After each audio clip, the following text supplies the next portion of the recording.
আসসালামু আলাইকুম বন্ধুরা, সবাই কেমন আছেন? আলহামদুলিল্লাহ খুব ভালো আছি। খুব শীত পড়তেছে। শীতে দিয়ে বের হইছি পালাকের খালামণি আর আমি একদম হট করে আমরা কাঁপতেছি সবাই। থরথর করে কাঁপতেছি। এর মাঝে আবারও যাচ্ছি দোকানে।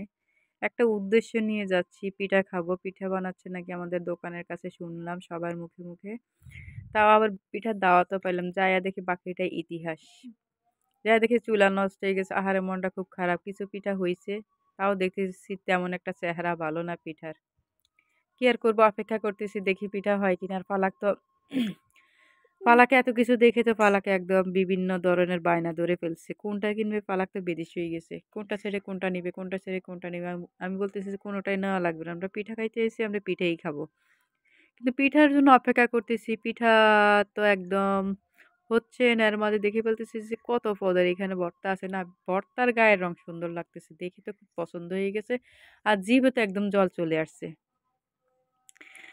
একদম লাল মরিচের ভর্তা বলে কথা। পিঠা দিয়ে খাবো। তাও অপেক্ষা করতেছি। অনেকক্ষণ ধৈর্য ধরে অপেক্ষা করতেছি। পিঠা তো হচ্ছেই না। চুলা গেছে নষ্ট হয়ে। এখন আবার চেষ্টা করতেছে দেখি হয় কিনা। অবশেষে দেখতেছি পিঠার যে কাহিনী বাকিটা ইতিহাস। কিছু মানুষ আইসা বলে কি পিঠা কি হয় নাই। আমার মতো অনেক কাস্টমার দাঁড়াইছিল। এরপরে ফালাক বলতেছে না এটা খাবো ওটা খাবে। ফালাককে বলছে কোনোটাই খাওয়া লাগবে না। আমরা যেহেতু পিঠা খাইতে আসছি পিঠা খাবো। একজন আইসা জ্ঞান দিতেছে যে ধুরু মিয়া আপনি কি পিঠা বানাইতেছেন? পিঠা তো হচ্ছে না। আমরা কখন খাবো, কখন নিবো বাড়িতে? কেউ আসছে বাড়িতে নেওয়ার জন্য। মানে দেখাই দিতেছে কিভাবে বানানো লাগে। আমিও আবার একটু জ্ঞান দিলাম ছোটখাটো যে একটু তেল দিয়ে দেন। তেল দেওয়ার পরে হয়ে যাবে। না শেষ পর্যন্ত দেখলাম কিছুই হইল না। তারপরে কি করলাম পালাকে নিয়ে বললাম যে চলো আমরা চলে যাই। আমরা কি নিবো সদাই ওইগুলা নিয়ে চলে আসবো। দেখতেছি চলে আসলাম আর কি করব। তো কি নিয়ে আসলাম অবশ্যই আপনাদের সাথে শেয়ার করতেছি, দেখে যাবেন।